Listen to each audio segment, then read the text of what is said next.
Hi guys, today we'll be studying storage elements. So, as we know, we have two basic types of storage elements. Those are latches and flip-flops. And we'll see the difference between them and we'll see their circuit diagram, etc. So, let's start. First, we have the latches. What are latches? Actually, latches are the devices which operate with signal levels. I mean, they are sensitive to level triggering.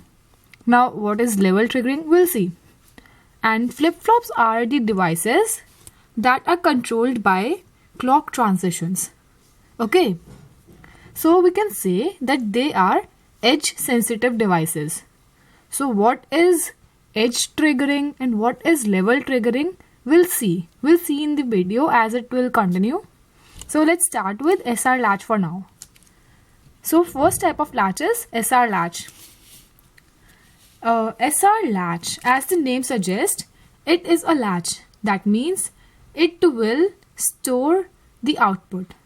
So how it will store, we'll see the working. Let's start with the SR latch circuit diagram. So here is the diagram. Suppose we have to make our SR latch with NOR gates. So we'll have two NOR gates.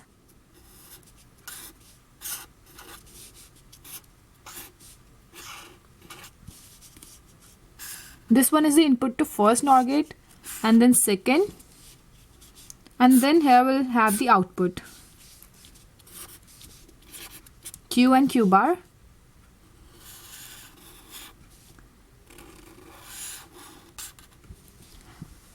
And अब यहाँ से क्या करेंगे, हम यहाँ से first वाले का output will feed it as a signal to the as the input signal as a input to the second NOR gate and will do the same with the second one too, right.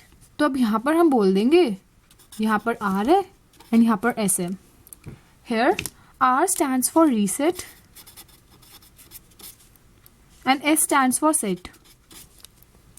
Okay, so reset means when we'll reset, it will reset the circuit. That means it will change Q to 0.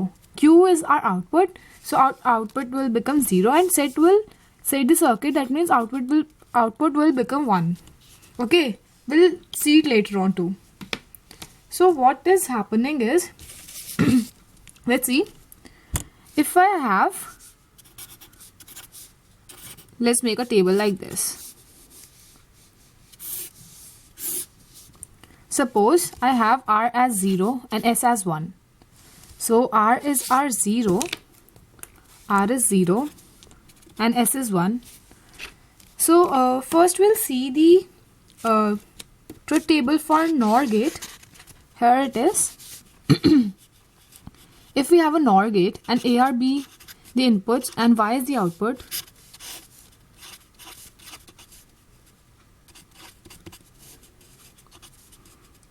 then it will follow something like this, right? This is the truth table for a NOR gate. So we'll see. So as we can see, जैसे ही हमारा यहाँ पर एक भी 1 आ जाएगा तो हमारा output क्या हो जाएगा, 0 हो जाएगा, राइट. तो यहाँ पर देखते हैं. यहाँ पर हमारा S 1 है तो डायरेक्टली हमारा यहाँ पर Q बार क्या आ जाएगा, 0, राइट. एंड ये 0 है तो ये 0 यहाँ पर आ जाएगा and 0 0 will make 1. And obviously ये तो होना ही था क्योंकि Q बार अगर 0 है तो Q ऑब्वियसली 1 ही रहा होगा. सो यहाँ पर हम लिख लेते हैं Q हमारा आया है 1 एंड Q बार हमारा आया है 0. नेक्स्ट केस देखते हैं. नेक्स्ट केस सपोज हमारा है ये R1 एंड S इज 0, ठीक है. एंड यहाँ पर हो गया R1 S 0. तो यहाँ पर क्या होगा, यहाँ पर R1 है तो सेम वही, जैसे ही 1 आ जाता है यहाँ पर तो 0 हो जाएगा, यहाँ पर 0 हो जाएगा तो ये इससे फीड हो जाएगा and 0 0 will make it 1, right. So अब हमारा क्या आ गया, अब हमारा आ गया Q as 0 and Q bar as 1, right. Now will see अगर हमारा दोनों ही आर और एस 0 0 हो जाए तो क्या होगा? अब आर भी 0 हो गया, एस भी 0 हो गया, ये सारा कुछ हटा देते हैं। अब ये देखते हैं, आर हमारा 0 हो गया, एस भी 0 हो गया। अच्छा, सपोज हम एक को ही कंसीडर कर लेते हैं। सपोज हमारा क्यू 0 आया, ठीक है, क्यू हमारा 0 आया तो यहाँ पर हमारा 0 आ गया, एंड 0 0 हमारा क्या देगा? यहाँ पर हमें 1 दे देगा, ठीक है। एंड 1 इधर गया, 1 इधर गया, 0 1 यहाँ पर 0 आ गया, ठीक है। तो क्यू आ गया हमारा 0 और यह क्यू बार आ गया हमारा 1, लेकिन 0 1 तो हमारा अभी आया था। तो ये क्या रिडंडेंसी हो गई, रिपीटेशन हो गई ना। तो इसे हम बोलेंगे, इस वाले केस को, यहाँ पर सेम आउटपुट आया एज द प्रीवियस वन, तो it will act as a memory. ये सेम आउटपुट है तो ये मेमोरी हो गया, राइट। ऐसे एक और बार देख लेते हैं, इसके भी इसमें प्रूव कर देते हैं मेमोरी आ रहा है या नहीं आ रहा। सो इसके केस में क्या था, हमारा क्यू था हमारा 1 एंड क्यू बार था हमारा 0, एंड यहाँ पर भी देख लेते हैं सब कुछ। अब हमारा आर हो गया 0 एंड एस इज 1, ठीक है। तो जैसे ही एस 1 गया, एस 1 हुआ तो यहाँ पर 0 0, ओके, यहाँ पर 0, एंड ये 0 इसे फीड हुआ, 0 0 विल मेक इट 1। तो बस फिर अगर 0 0 दिया है तो इसके लिए भी हमने प्रूव कर दिया। तो मतलब ये इन दोनों केसेस के लिए मेमोरी की तरह एक्ट करेगा, ठीक है। तो हमारा ये लैच एक स्टोरेज डिवाइस की तरह काम कर सकते हैं, क्योंकि हमारे इधर मेमोरी कंपोनेंट आ गया, राइट। एंड जैसे मैंने बात करी थी सेट और रीसेट की यहाँ पर, तो यहाँ पर हम वेरीफाई भी कर सकते हैं। जब हमारा S1 हुआ, जब हमने सेट करा तो हमारा आउटपुट 1 आया, और हमने जब रीसेट करा तो आउटपुट 0 आया, ठीक है। एंड अब लास्ट कंडीशन बचती है, the most important one, that is जब हमारे पास यहाँ पर दोनों में 1 हो। अब क्या होगा? अच्छा, एक और बार सर्किट बना लेते हैं, बहुत मिक्सड अप हो गया ये वाला, उसमें एनालाइज करते हैं, ठीक है।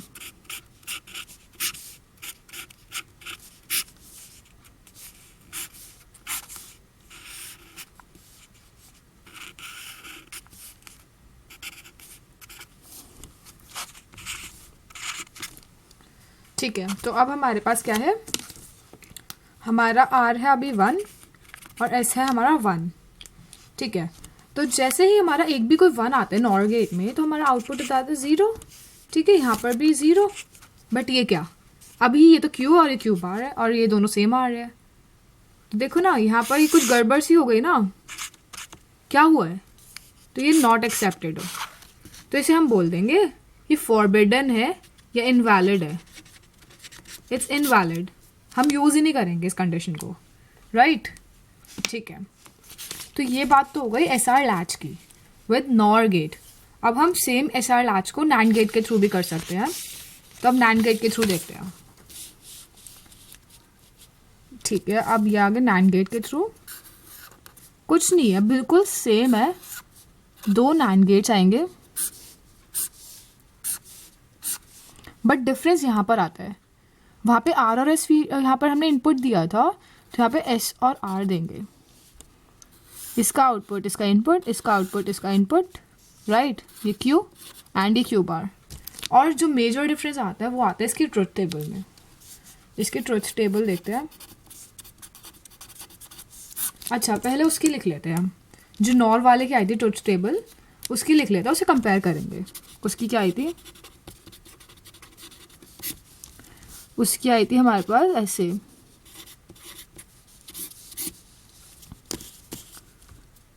जब हमारा ये 0 1 था तो यहाँ पे 1 0 आया था, 1 0 0 1 0 0 memory and 1 1 is forbidden, right. ये तो नॉर की बात हो गई। अब नैंड को यूज करके अगर हम अपना लैच बना रहे हैं तो हमारा ट्रुथ टेबल थोड़ा उल्टा आएगा। आई मीन अगर ये एस हो गया, ये आर हो गया, ये क्यू एंड ये क्यू बार, अगर हम यहाँ पर 0 0 देंगे उधर मेमोरी था, इधर इनवैलिड हो जाएगा, फॉरबिडन, जो भी लिखना चाहो। एंड यहाँ पर अगर 1 1 देंगे तो हो जाएगा मेमोरी। एंड यहाँ पर अगर सेट को 1 देंगे, रीसेट को 0 देंगे, तो यहाँ पर उल्टा होगा, यहाँ पर 0 एंड 1 आएगा। एंड यहाँ पर अगर रीसेट को 1 देंगे तो यहाँ पर 1 एंड 0 आएगा। ठीक है, रीसेट को 1 दिया तो Q इज आर 1, राइट। बस यही डिफरेंस है, बाकी एनालाइज आप खुद कर सकते हो क्योंकि नॉर गेट से बिल्कुल सेम टू सेम है, बस ट्रुथ टेबल डिफरेंट बनेगी एंड वो तो ऑब्वियसली कर ही सकते हैं हम लोग। तो लेट्स सी फर्दर। अब हम ये देखते हैं कि जो हमने बोला था edge triggering and level triggering वो क्या होती है। Let's see. अच्छा, एक बात उससे पहले, सपोज ये हमारा ये वाला लैच ले लेते हैं, ये हमारा लैच है SR लैच। तो अगर बाय चांस मतलब एक्सीडेंटली या फिर मैं कहूँ कोई शैतान है, किसी ने जानबूझ के चेंज कर दिया इनपुट्स, तो हमारा आउटपुट पे इफेक्ट पड़ जाएगा ना। तो हमें कोई परमानेंट स्टोरेज नहीं मिल पाएगा एक तरह से, मतलब बहुत टेम्परेरी हो गए, जैसे ही हम इसे चेंज करेंगे ये चेंज हो जाएगा। तो हमें एक परमानेंट स्टोरेज चाहिए, जब तक हम चाहे ये आउटपुट्स हमारे पास रह सके उसके लिए हम एक कंट्रोल इनपुट लगाएंगे and that control input is called a enable. ठीक है, एक एनेबल लगा देंगे। तो अब उसे लगाने के बाद हमारा कैसा बनेगा सर्किट।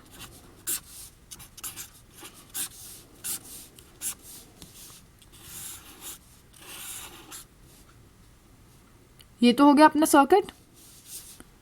ठीक है, अब यहाँ पर एक और NAND गेट अगर हम लगा दें,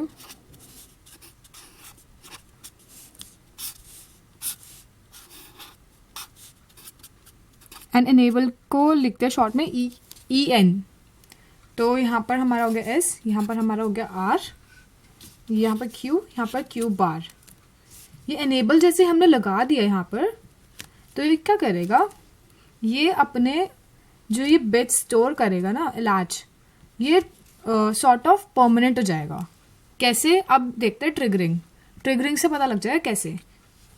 अच्छा, तो हमने बोला था कि हमारी लैच होती है, लैच हमारी लेवल सेंसिटिव डिवाइसेस होती है। मतलब क्या, एनेबल कुछ नहीं होता है, एनेबल एक सिग्नल होता है।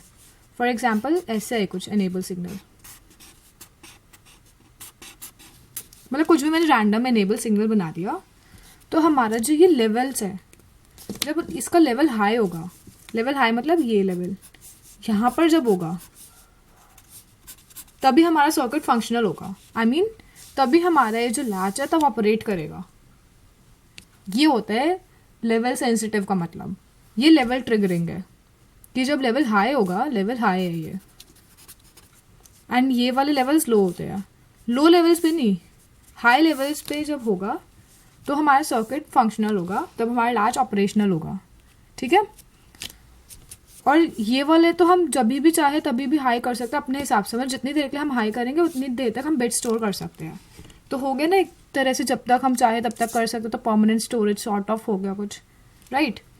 तो यही बेसिक प्रिंसिपल हम फॉलो करते हैं क्लॉक्स में। क्लॉक में और थोड़ा ऑर्गेनाइज्ड होता है, ऑर्गेनाइज इन द सेंस वो एज सेंसिटिव होता है, तो उसमें काफ़ी मतलब वो क्लॉक के ट्रांजिशन से कंट्रोल होता है। तो एज ट्रिगरिंग क्या होती है, अब एज ट्रिगरिंग ये होती है, जैसे क्लॉक है ये हमारी। एक तो इम्पॉर्टेंट पॉइंट, क्लॉक की जो ड्यूटी साइकिल होती है दैट इज 50%।